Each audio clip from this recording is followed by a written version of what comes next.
Okay, I want to talk a little bit today about the 1099A and 1099 OID. First thing you have to understand is that your strawman corporation, which is your name in all capital letters, it was set up with your birth certificate. They made it into a bond. Bond is a promise to pay money at a later date, and the bond was placed into a trust. And the trust is housed at one of the 12 Federal Reserve banks within the United States. And that's evidenced on the back of your Social Security card. You'll see a letter A through L, which designates which um, Federal Reserve Bank is housing your bond trust account. And so, and there's 10 of them.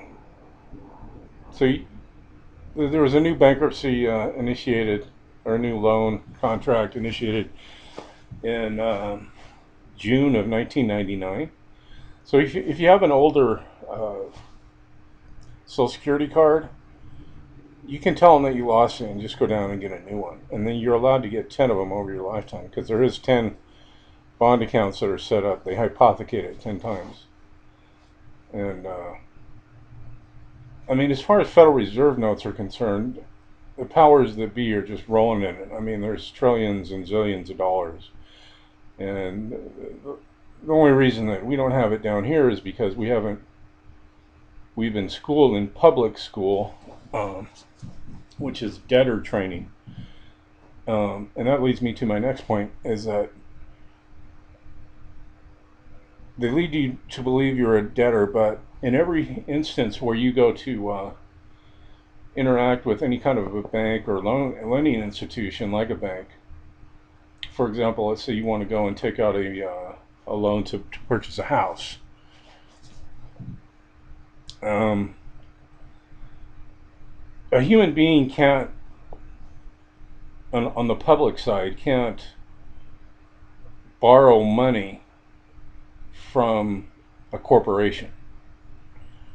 That's why I tell people when you go to fill out your loan application, there's no one else there saying, okay, we're going to lend you money, because you're actually the one loaning the bank the money or the credit, because you're the signatory to the bond account, and that's all the only money that there is in the world or in this country, and you're the authorized representative of that account, evidenced. If you still use a checking account, you can look at a check where you sign it, and it'll have a little MP next to the check signature line. And if you get a microscope and look at that, it'll say, real tiny micro print, it'll say authorized representative, signature only. So you're the authorized representative for your Treasury bond account that was placed in a trust at your birth. And through certain procedures, you can take claim to that, because you're considered lost at sea, or you're considered, it's considered abandoned property. So all you have to do is kind of like notice them that, hey, I want my property back. And then what you would have to do is settle every account that you've ever opened. Every checking account or every contract your strawman has ever entered into is still active and open, unbeknownst to you and 99% of all the other people in this country.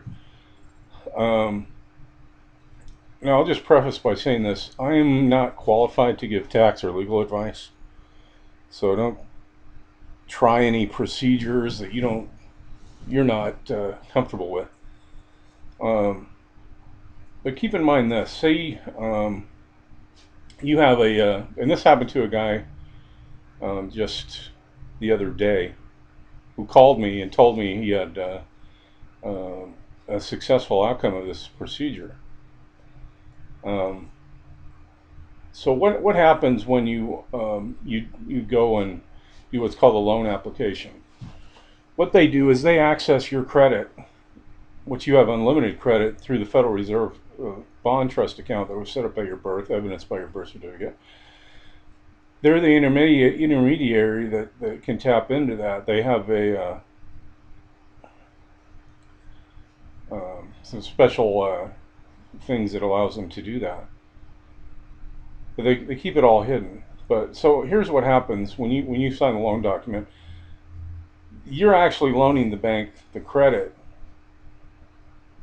and then they take the note that you sign and they deposit that into an account as an asset on the asset side of their ledger, and then they write you a check for whatever the amount is that you said through the deed of trust that you're going to pay back. So they didn't actually loan you anything; they just loaned you your own credit, basically. And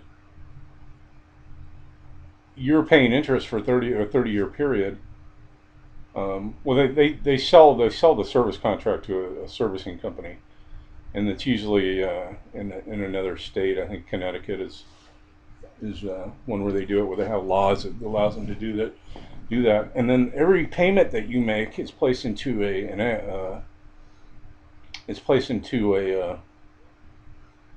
escrow account. And then when you're done making all your payments, you sell the house, whatever, or you pay it off through, like, you sell the house or flip the house or whatever. So you pay that off, and they wait like 3 months, and then go to the IRS and go, hey, someone abandoned this account and this money in this escrow account. Do you mind if we keep it? And they go, yeah, sure, you can keep it. And that's what's going on there. But what you can do, there's something called a 1099-A, which allows you to acquire or abandon an account, because it's your account, and the money, the interest, really should be going to you. And what this guy did was he filled out a 1099-A acquisition and sent it registered mail to the bank or the loan company. And he waited 10 days. Also, too, I recommend that anybody that deals with the IRS and you're going to do some processes with them, to always file online, because you're going to know immediately if it goes through, if your paperwork goes through. And because if you don't, if your procedure just gets dumped into the trash, they're not going to tell you, and then you might find yourself with a frivolous filing letter, and then you'll have to deal with that. So I recommend, when you're dealing with the IRS, and they're there to help you, they're helped to balance the books of your strawman account. That's all they're there to do. When you're dealing in these commercial procedures, that I don't recommend that you do, but some people out there do them, and I have detailed files on how these things are done. I don't recommend them. You can go to stopthepirates.blogspot.com and get your hand on it. But with the 1099-A, he sent a registered mail to the company, and he had like a $750,000 balance on a mortgage. And about 10 days after he did that, he went online and checked his account, and his account read zero. And then you want to wait 30 days, and then you can file the same 1099 copy with the IRS, and then you can put that as income on your 1040. That's how that works. So everything you've basically learned about how the system works, about money, you've been taught nothing about money or any of these things. You really need to figure out how this works. We all do, because we're living in the dark, and we need to get past. There's no law that says we need to pay taxes. Well, there is no law that taxes your labor, because the tax is being used because you're using these commercial instruments, these Federal Reserve notes. You're operating in commerce, and because you are using the Federal Reserve notes, you're considered an expert in how commerce works, and security instruments, and Federal Reserve notes, and checks, and electronic transfers, and anytime you deposit a check, you write a check, and anytime you sign anything, you're creating money. You're creating a security, and legally, you should be compensated if that security is being used as is being sold out there as a credit default, not a credit default swap, but as being sold on the international stock market as a security. And technically, every time you write a check or you deposit a check in the bank, you're creating a security, an international security that's being sold on the international stock market. And technically, you're the original issuer, and you should be.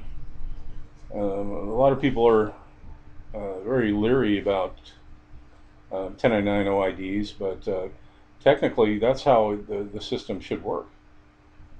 Because we are the bankers, we're the bank. Without us, the banks have nothing. The banks are just corporations. They're stacks of paper in a vault, in a file somewhere. They don't have any money. They don't. Uh, they don't. They don't loan money. There is no money, and that's what we have to wrap our heads around. So you can find out about how a 1099-A works and how you can use that to close a mortgage account. And like I said, the guy just, I don't have a $750,000 mortgage, or I would have done that a long time ago. I choose to go another route, but I just wanted to let everybody kind of know that there's having successes out there. If you're in having trouble with your mortgage, anything like that, um, go to stoppirates.blogspot.com. That's all I wanted to say. Thanks.